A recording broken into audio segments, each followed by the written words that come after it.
Broadcasting live from Houston, Texas, and around the world.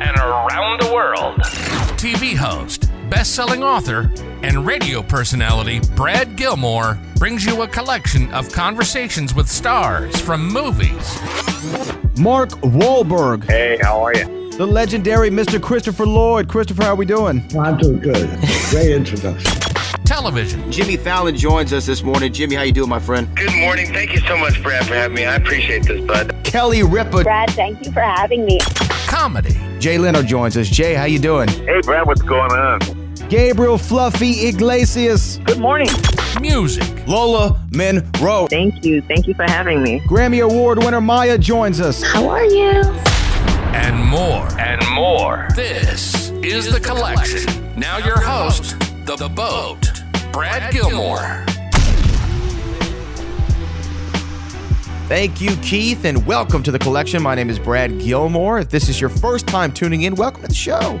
This is something that I do. This is a podcast of my collection of conversations. Maybe I did it for a radio show. Maybe I just set it up for the podcast itself. Maybe I did it for Back to the Future, the podcast, or for my show, The Hall of Fame with Booker T. But this is the podcast where we house all these conversations. Some people collect stamps.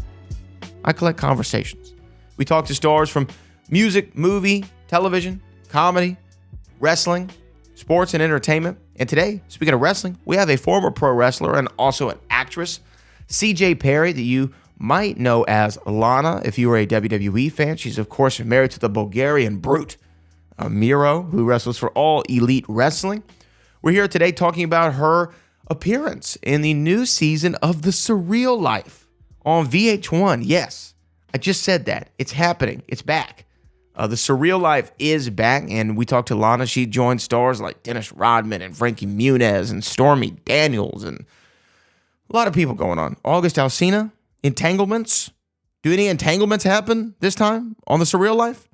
I don't know. We're going to find out. I remember when Lana first made her debut over there in NXT with Rusev, which is what his name was at the time.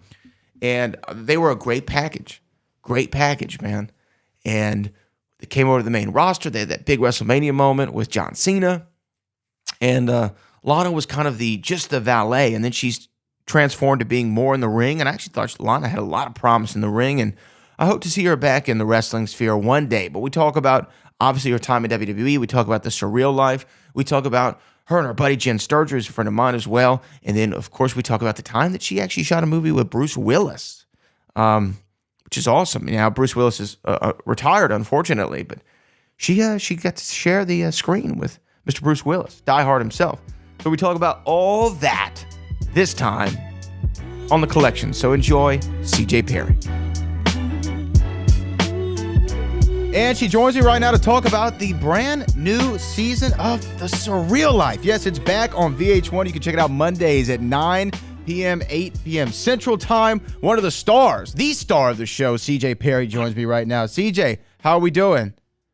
Hi, how are you? Thank you for having me. I'm excited to talk to you. Let's talk about The Surreal Life. Let's jump right into it, because when I was growing up watching VH1 religiously, The Surreal Life was a go-to. I mean, Brigitte Nielsen, Flavor Flav. I think Greg Brady was on there. This was the show I would watch. What about you? Were you a Surreal Life fan? Oh my God, I was a huge fan of Surreal Life. And the funny thing is that you mentioned Brigitte Nielsen. How I became aware of Brigitte Nielsen was because of Surreal Life. Me too. I would run home to watch it from school. I was so obsessed. And so it's so funny, most people think Rocky IV, and now that's how I became aware of Rocky IV, because she was just this brilliant Russian villain in it. But and I pulled so much inspiration from her as my character in WWE. But yeah, it's really cool. It was actually Surreal Life is how I first came to know about her. Yeah, it's so weird. I mean, that same here. I that's how she got on my radar. And then you see her in Rocky IV or Cobra and things like that. And you're like, oh wow, she's awesome. I know, it's crazy. She's amazing. Did you like her and Flavor Flav together? That was an odd couple, was not? Oh my God, it's so funny because I just found it so entertaining. I think the opposites just everything about their relationship. And it was just so entertaining for me. And also I felt like there was something genuine in it, as weird as it was. Like I really felt like in that moment in time, they really shared like love and affection. And I think they just decided to live it to the most, be surreal in that surreal life world, and it was great television. I was highly entertained. So, Surreal Life coming back, when you get the phone call, I guess walk me through your thought process. Were you all the way in from the jump, or did it take a little time to be like, do I want to do another reality show? I mean, what was your thought process? All of the above. That's all those things that you just said happened. I actually got a call. It was the day after my time with WWE had finished, and I got a call that Surreal Life wanted me. My manager called me and he was like, Surreal Life wants you on the show, and they start filming in Mexico City in 6 weeks. I'm like, wait, excuse me, what? Say that one more time. Surreal Life, as in like Bridget Nielsen, Flava Flav, Surreal Life? That's coming back? Oh my God. So I was like super stoked, but also I was shook because I just couldn't believe that, I would be considered to be a celebrity put in this house with other celebrities. There's just so many. I was so honored, and like I wanted to call my mom and be like, Mom, I'm a celebrity. But I think more it was I did right after all the initial like excitement. Then I was like, I don't know if I want to do a reality show again, because there's pros and cons to everything, Sure. and you just don't know. You're put. Not only is it a reality show, you're also put in this house for 13 days or 14 days. They take away your phone. I can't bring my dogs or my Bulgarian brute of a husband who can fight for me. So without that, I get nervous, and I do get really bad anxieties at times. And so I was nervous and a little afraid, but I decided to not let fear dictate my life. So I jumped into it. So let me ask you this. So when they call and they say, hey, we want CJ Perry as a part of the Surreal Life, you say yes. Is your next question like, okay, well, who else is on the show? Yes. Okay, and then how do we think of the names? Because there's some names on this show. Like they're big names on this show. Oh yeah, huge names. Oh my God, are you kidding me? That was literally my second question. Like you're doing play by play of how everything went down. I was like, wait, who's on the show? And they're like, they wouldn't tell me.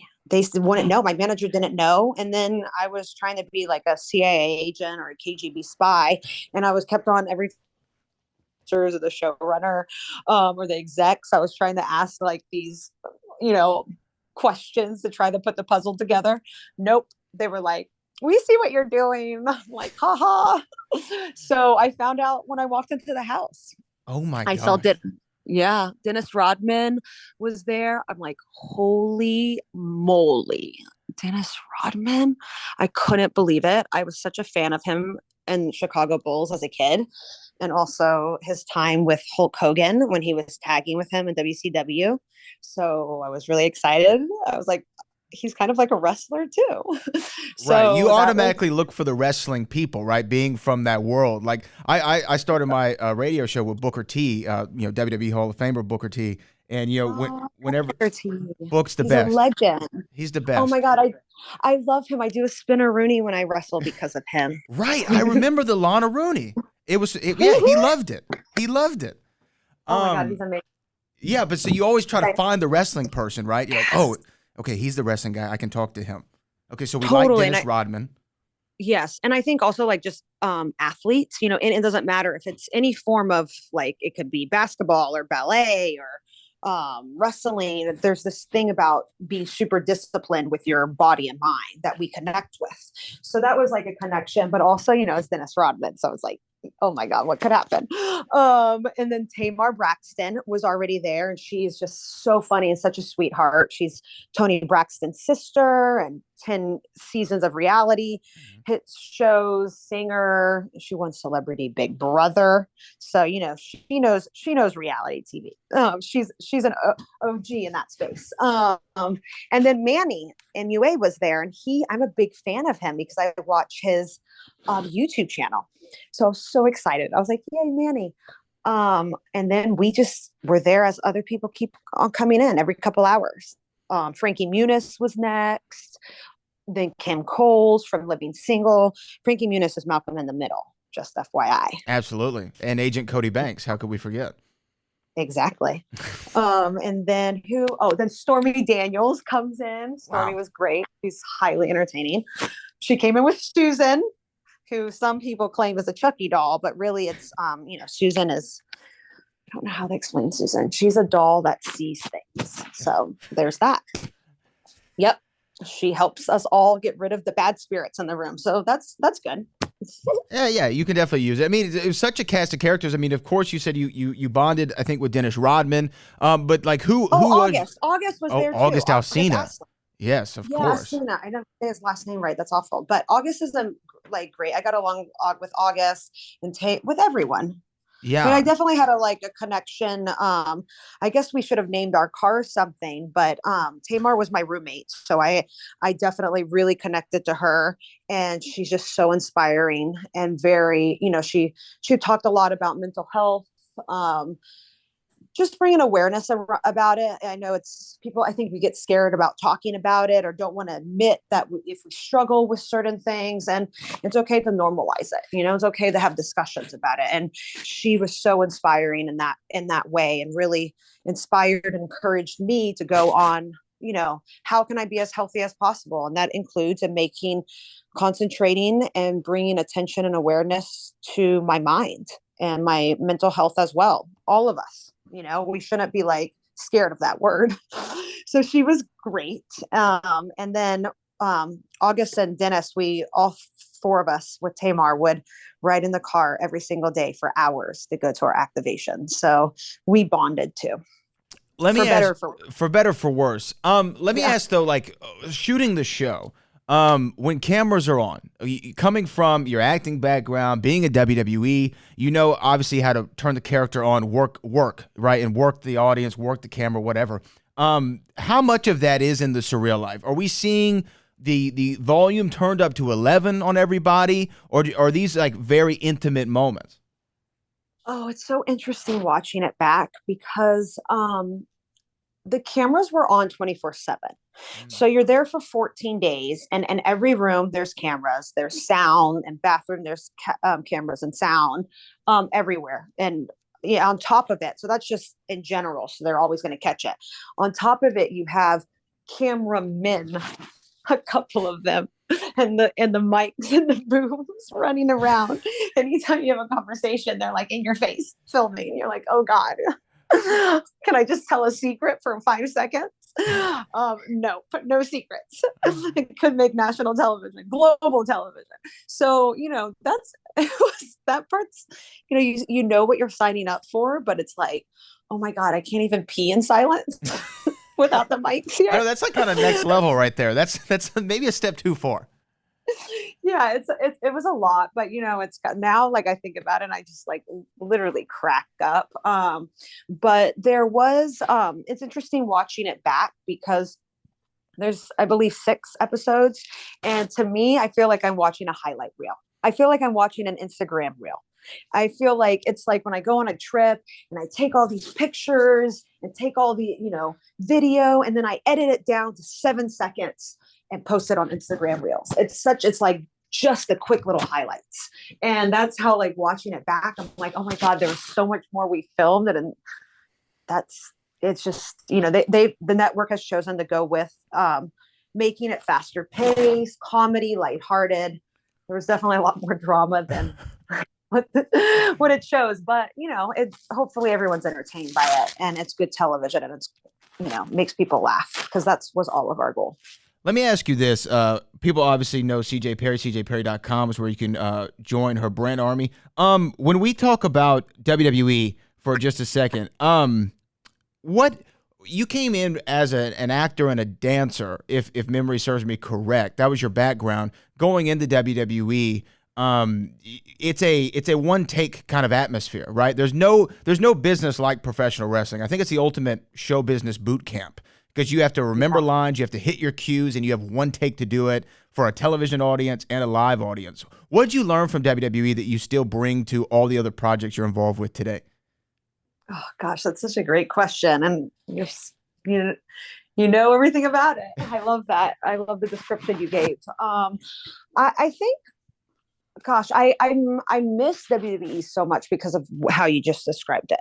Because there's nothing in the world like professional wrestling, and at the highest level of such a global franchise, of being in front of tens of thousands of people, and on top of it to be live television and huge social media following and reach. It's just it's such a merge of all these worlds, and a lot of companies don't have that. A lot of acting shows don't even have that, or studios, even a lot of them don't have that type of social media reach like the WWE has, plus it being live television, plus it being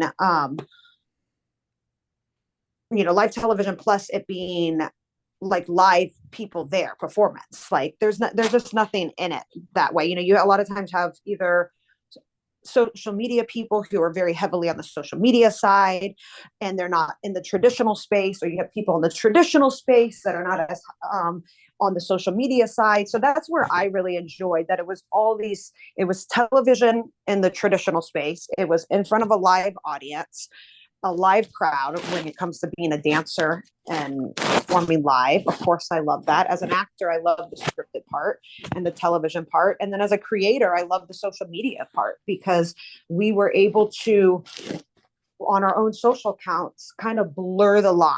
They encouraged that. They encouraged really driving the story and the narrative that we were putting on screen on Fox and USA, and then blur it on the social media side. So it was like this place where you could kind of create a lot. And I learned so much. I learned so much about branding. I learned so much about telling stories, the power of social media. So I mean, that's the best university I could have ever asked for. Now, after WWE, you also got to do a movie of Bruce Willis. I mean, I love Bruce Willis. Talk to me about the film and kind of that whole experience. Oh, that was a blast. I mean, working with any legends like Bruce Willis or The Rock, John Cena, it's just, I'm so extremely grateful for these opportunities. Bruce is, especially now that he's retired, I'm beyond thankful to have that experience and to be in a movie with him. He was very kind to me and very nice, and seeing him act, you just immediately you're like, oh, that's why you're a movie star. He just, I guess when they say some people just have that it quality, I often think it's charisma. And I do believe we can all cultivate it, but it's interesting to compare him to, let's say, The Rock or John Cena, where their charisma would come out on the microphone and be louder and project more, while his charisma was very soft spoken and very but still there. And it was just like, whoa, you're still so captivating, even though you're whispering. So it was interesting. And what a legend. Again, the Surreal Life, Mondays, 9/8 Central on VH1. Last question for you. I'd be remiss if I didn't let you talk about your brand army, where you can reach out to the people, your fans. You have all kinds of content out there. You were actually, I think, recently with one of my good friends. We have another mutual friend in common, Jen Sturger, my girl Jen. Yeah. Love her. Love her. Talk to me about the brand army. What can people find on there, and how can they subscribe and all that? Thank you. Yeah, subscribe to cjperry.com. I'm having a blast. I create content, everything from vlogging to, just posted a bunch of Halloween stuff, to me and Jen just did a collaboration, an FSU Cowgirl collaboration. So that's how we met, was at FSU and being FSU Cowgirls. So yesterday we did a real cute FSU Cowgirl throwback. And so we're both going to be posting it on our account. So subscribe. And I do mukbangs where I will eat and tell stories, from anything from wrestling stories to movie stories with Bruce Willis. Anything I answer all my DMs. I'm able to interact with the fans, and just to get to know people on a more personal level, but also be able to put higher quality content out.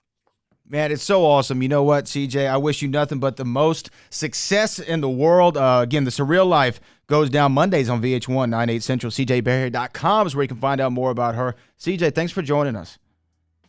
Thank you. Thank you so much. And also the thing about what on CJBerry.com that is great is that I'm going to be telling all the stories that were not told on Surreal Life. So there's that too. You can get the behind the scenes drama. The tea will be spilt on CJBerry.com. We appreciate you for joining us on the show. Oh, thank you so much. It was so nice talking to you. Thank you.